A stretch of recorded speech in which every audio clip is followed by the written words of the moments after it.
powerful. Um, there was one that you made on cyberbullying, and uh that's what caught my attention, and I was like, okay, now I need to speak to this guy on our podcast. Right. And Right. I just want us to take a detour and walk around that minefield for a while, and I call it a minefield because quite recently we had an incident where, and I don't mean to pick on one individual or anybody like that, but this guy, Bongo Ideas, where he was picked up by uh, the police or whoever it was, and there were horror stories of how he was treated. And I don't want to focus on that incident. I want to focus on the reaction which happened after that incident, where the internet was split as to the extent to which people should go, like what he was doing, was it legitimate or not, did he deserve what he got or not. How do you reflect on these things, especially when we live in a world where we want people to express themselves, be themselves as much as they can, and how do we tether that with the risk of things like cyberbullying, how we still need to protect these very individuals. If we say we want to protect people's speech, to what extent does it go? At what point does it end? Do you maybe want to reflect on that a bit? This might be the best music question anyone has ever asked me. Oh, thank It's you. like you opened my head. It's like you opened my head and picked out the exact thing. It's as if you have the answer to the question you're asking. It's crazy. The thing you mentioned, that exact thing is what made me write what I wrote. Wow. I haven't cared for Bongo and his engagements like ever. I guess I'm not comfortable. Initially, I found it very cringe. And Mm-hmm. then in my head, I'll blame him. Then I realized that no, it's just a product of who we are as people, as Mm. human beings. It's the things we like that have created this situation that we're in. So I just shelved that and then I forget about it. Until I saw that thing and I was like, Ghana for your mojo pa. I was sitting right here. I remember it was like 6 in the AM.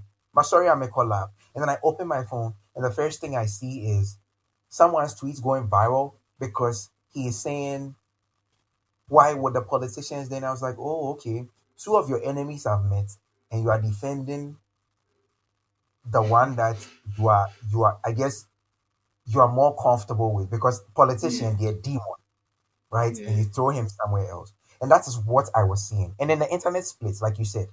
Yeah. That hypocrisy, that I guess again, let me choose my words carefully.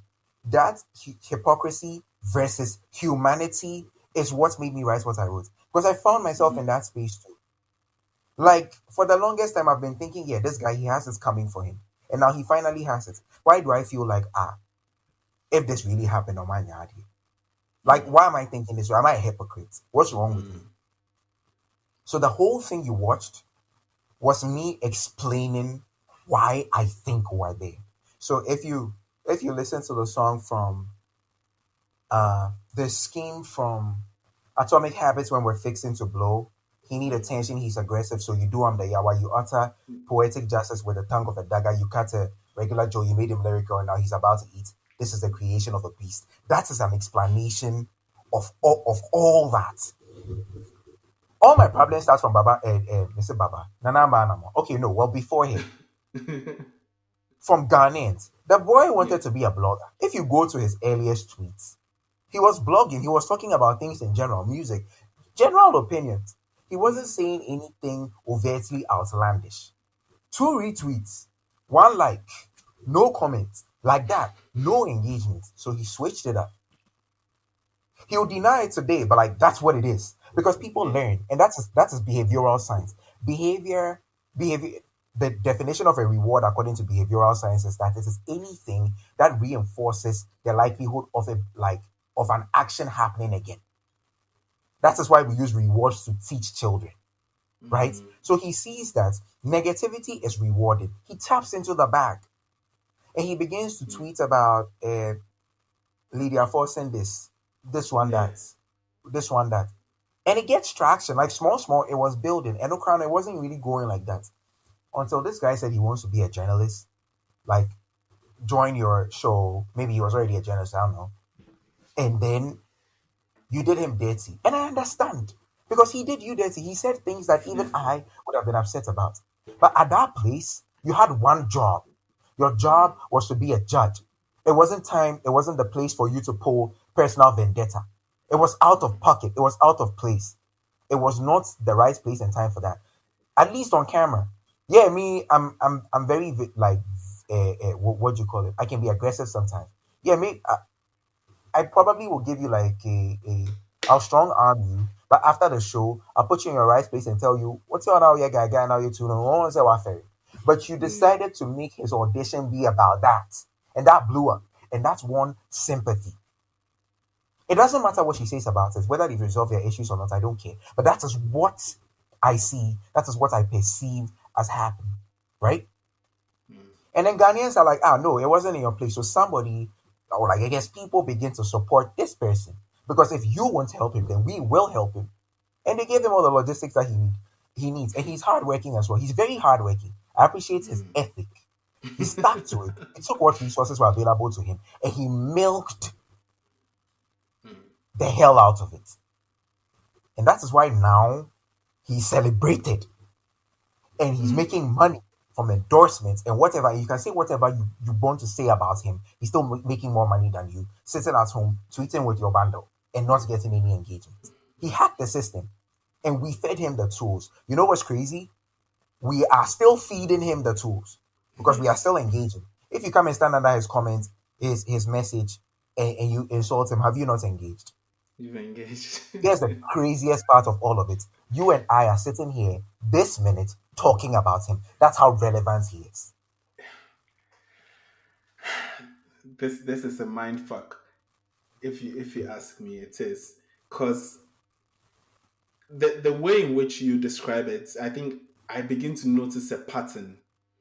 It's you know what Kendrick Lamar says, like I don't know if it's Kendrick Lamar or J Cole, but hurts people, and you Yeah, I'm describe not it even sure where I'm beautifully. from. Yeah, yeah, and then you describe it beautifully in the sense that they had the opportunity at that point. They had the opportunity because I remember after he was addressed on the show, certain journalists called him. People called me and said, "Oh, do positive things. Like we'll give you." They gave him some donations and things, and they were like, "Oh, if you tweet positively, stuff like that," and he became an advocate for cyberbullying. I thought that was the most ironic thing I've ever seen. Him being an advocate for cyberbullying. 2 days later, he sends his resignation and says, "I've heard all what you've said, but I'm going to stick to Enfa. my guns." My guy. Yep, yep. But so I really and I really do hope people listen to this part. I like look, if this part is cut out and this is what people would hear, I really do hope they hear it because let's talk about the large impacts which it has. Let's look at the state of Twitter right now. I know you come in there with your messages of positivity, but even you would admit it's a struggle